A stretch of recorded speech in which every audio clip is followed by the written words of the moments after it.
Good morning, নমস্কার আমার সকল বন্ধুরা।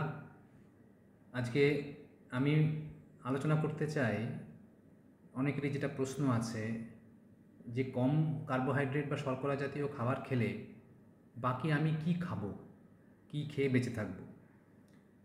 প্রথমেই বলে নিই যে বিজ্ঞানীরা যারা সারা পৃথিবী জুড়ে লো কার্বোহাইড্রেট ডায়েট বা কম শর্করাযুক্ত খাবার রেকমেন্ড করছেন, তারা প্রত্যেকে বলছেন যে তত্ত্বগতভাবে এবং বিজ্ঞানসম্মতভাবে কার্বোহাইড্রেট বা শর্করা আপনি একদমই যদি শূন্য করে দেন খাবারে বা না খান, তাহলেও আপনি অত্যন্ত সুস্থভাবে বেঁচে থাকতে পারবেন।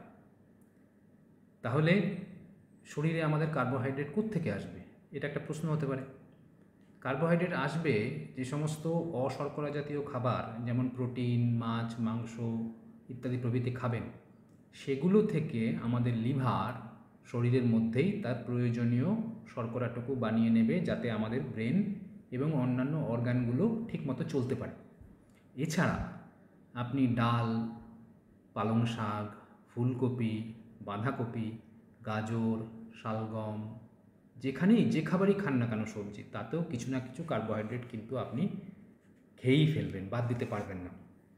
সুতরাং শর্করা জাতীয় খাবার যত কম, ডাক্তাররা বলছেন যে দৈনিক 80 থেকে 100 গ্রামের মধ্যে যদি আপনার কার্বোহাইড্রেট খাবারকে আপনি মেপে মেপে কাউন্ট করে করে বেঁধে রাখতে পারেন, এবং বাকিটা ভালো পরিমাণ ফ্যাট, যেমন খাসির চর্বি, ঘি, নারকেল তেল বা নারকেল জাতীয় প্রোডাক্ট, চিজ, মাখন ভালো কোয়ালিটির, এগুলো থেকে যদি আনেন অনেক সুবিধা হবে।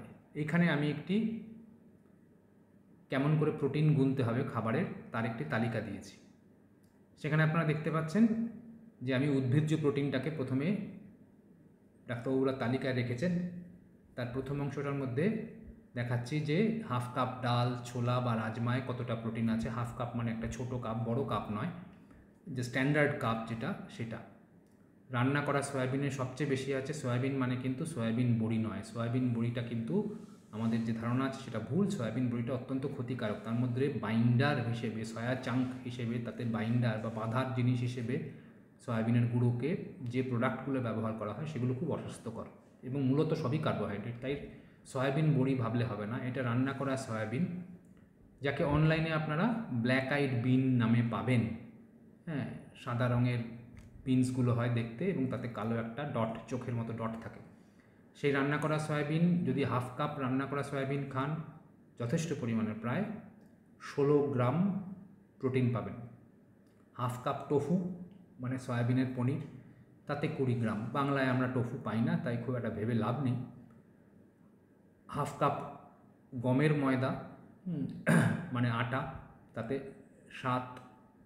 হাফ কাপ মিলেটে কম 3, হাফ কাপ ভাতে 2, হাফ কাপ আস্ত গমে একটু বেশি 3.5, এরকম করে করে মিক্সড নাট, মিক্সড সিড, এই সমস্ত কত কী আছে দেওয়া আছে, আপনারা দেখতে পাচ্ছেন।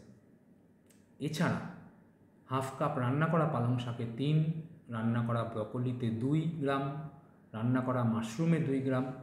হ্যাঁ, যদি আপনি মটরশুঁটির পাউডার কিনতে পাওয়া যায় বা ব্রাউন রাইস পাউডারে, তাতে কিন্তু 1 সার্ভিং স্কুপে, যেটা ওরা সার্ভিং স্কুপ বলে, প্যাকেটের গায়ে লেখা থাকে, তাতে 25 পাবেন। হোমমেড দই বা কার্ড, তাতে 4 গ্রাম পাবেন। হাফ কাপ ছানায় পাবেন 12, ভালো জিনিস। হাফ কাপ চিজে পাবেন 5, পনিরে পাবেন হাফ কাপ গুঁড়ো গুঁড়ো করা পনির, চৌকো পনির নয়, তাতে 14। ডিমের সাদা অংশে পাবেন 3.5, পুরো ডিমটা মিলিয়ে আমি আগেও বলেছি 6 গ্রাম পাবেন। 100 গ্রাম কুচনো মুরগির মাংস, তাতে 19 গ্রাম। Half cup cooked chicken means, রান্না করা হলে একটু কম, 17। র ফিশ কাঁচা মাছে 19, 100 গ্রাম। 100 গ্রাম রান্না করা মাছে 23। 100 গ্রাম কাঁচা খাসির মাংস রেড মিট 17, কুকড রেড মিটে 25। মোটামুটি তাহলে আপনারা দেখতে পাচ্ছেন যে এই সমস্ত খাদ্যগুলোতে কীরকম প্রোটিনের পরিমাণ আছে। তাহলে যার ওজন 50 বছরের নিচে, ধরুন কথার কথা বলছি 60 কিলো, তাহলে তাকে 60 ইন্টু প্রতি কেজিতে 1 গ্রাম করে প্রোটিন কম করে, তার নিচে তো যাওয়াই যাবে না, বেশি গেলেও কোনো ক্ষতি নেই।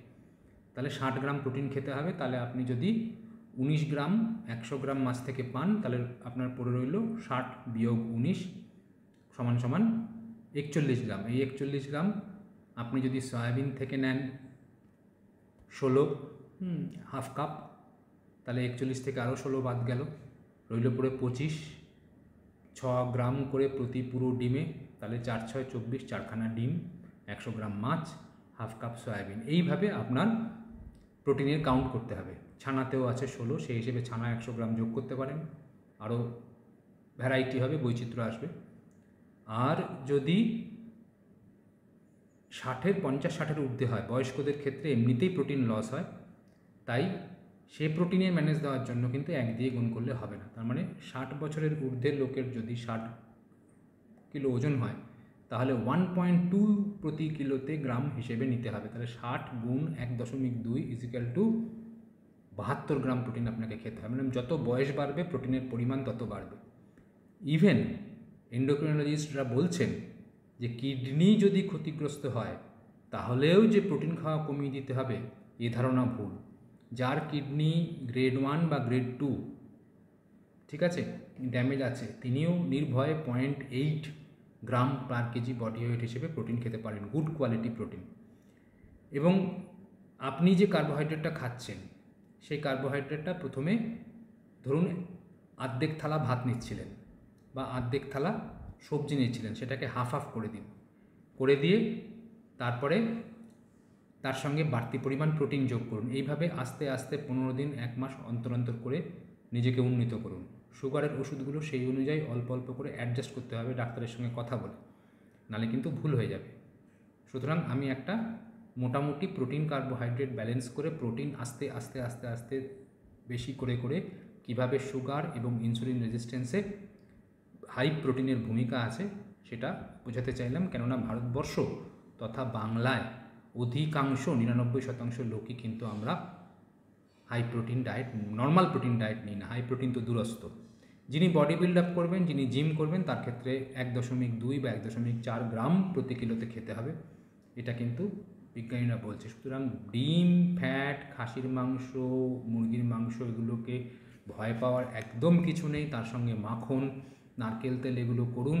আর 80 গ্রাম 100 গ্রামের নিচে সুগার, কার্বোহাইড্রেট বা শর্করা জাতীয় খাবারকে নিয়ে আসতে চেষ্টা করুন। ধন্যবাদ।